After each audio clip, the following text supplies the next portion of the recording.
within a month or two, people started coming in or calling me regarding traffic tickets or a prostitution case here, or somebody got arrested. And again, it's interesting that none of these calls came from people that I grew up with or friends or people that I knew. They were always strangers. I started taking assignments from the recorder's court, and that was just indigent lawyers indigent defendants would have to have a court-appointed attorney. I would do that. And I was just hustling. And lo and behold, the riots came again, the civil disturbance, and in '67, I think it was. And I got involved in getting some guys out of jail, going up to Jackson, trying to get writs and things of that. So I took those criminal cases, and lo and behold, that money started coming in. And I started handling some rather serious cases. And ultimately, I think I hit it, if I can use that phrase, when I started getting publicity, I think, when I think it was Leon Jenkins, one of the local judges, got accused of a crime. Or maybe it was not him. Maybe it was before him. I got Buddy Battle. And he was indicted by the federal government. And usually when the feds indict you, it's almost a done deal. Well, he was acquitted. He was found not guilty. Ultimately, Leon Jenkins, the judge who had referred Buddy to me, got in some difficulty. He was acquitted also, and he got me as I was on a roll, and not that, indeed, I did anything individually or personally. I had that religious background and training. I think it was really not me, but the Lord that is within me, and because of my parents' belief, I think I was blessed. That's really what it boils down to, in my mind. So it wasn't me, but I began to be recognized, so to speak. And it's paid off.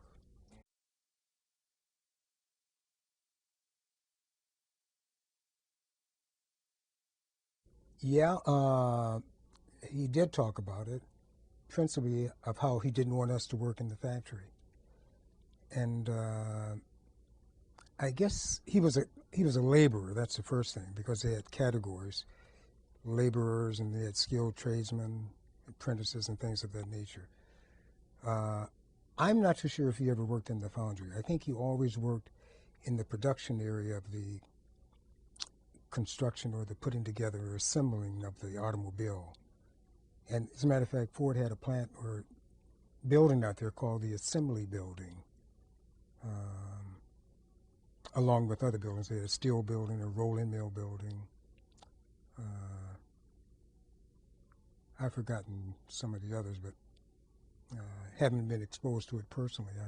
I recall those particular buildings as well.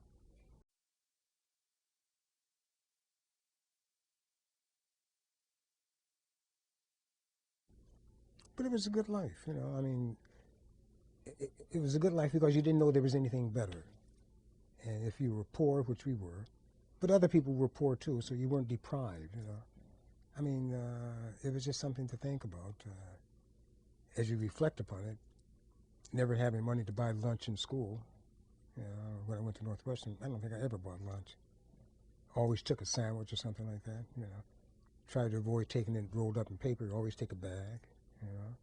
People may laugh about it, but you build up your strength as a result of it. My dad never had a car until I guess. Well, he did get a car when we lived on Epworth. Well, this was during the war, and he had one of those old buggies, like a 28, 29 Buick or Ford. He had to crank it up. And my rascal brother always stole the car. I mean, we'd go out and get in the car, but he was always the one who was spearheading the things. And it was just, as you reflect upon it, a fun time.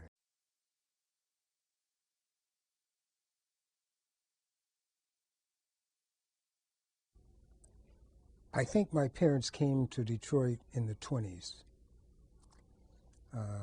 My dad came first, and I think it was the lure of the Ford Motor Company that brought him here. My mother, and I think he met my mother here, who had come to visit and or to live with a sister who had migrated from Crawfordsville, Georgia earlier, and that's how they met. And I think they lived on the Lower East Side here in Black Bottom, and ultimately moved over by what used to be Children's Hospital around Hancock and Theodore, in that particular area. Ultimately, the two of them got married and moved to the West Side in the latter part of the 20s. I think that's sort of the history as I gather it from conversations with my sister and my mother and other individuals.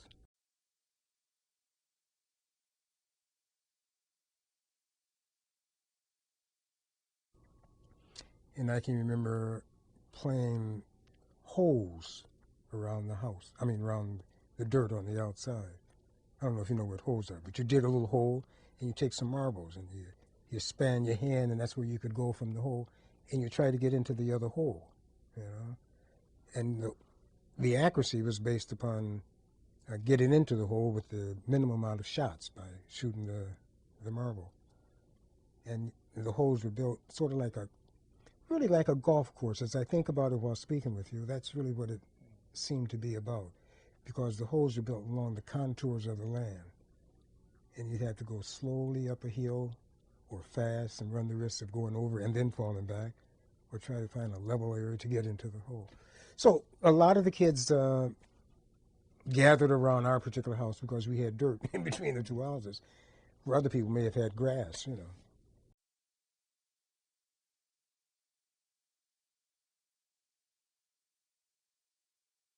At that particular time, the UAW did not have the acceptability that it's accorded now, you know. I think a lot of that particular attitude stemmed from the formation of the union. I'm not too sure that my dad was that active in the formation of the union, but he was a union member. And of course, when you went into the plant, as I guess all of us boys did, certainly down to my age, I had two older brothers, they went there also. It was so automatic that you became a union member. And I'd go to a union meeting periodically. I remember a guy out there named Carl Stellato. I can't remember the other presidents of Local 600. That's the union that we belonged to. I guess really it was the working conditions. And I don't remember the racial factor coming up at all. I guess that was a period of time where it was better to be seen than heard, and you sort of went along with the program, so to speak.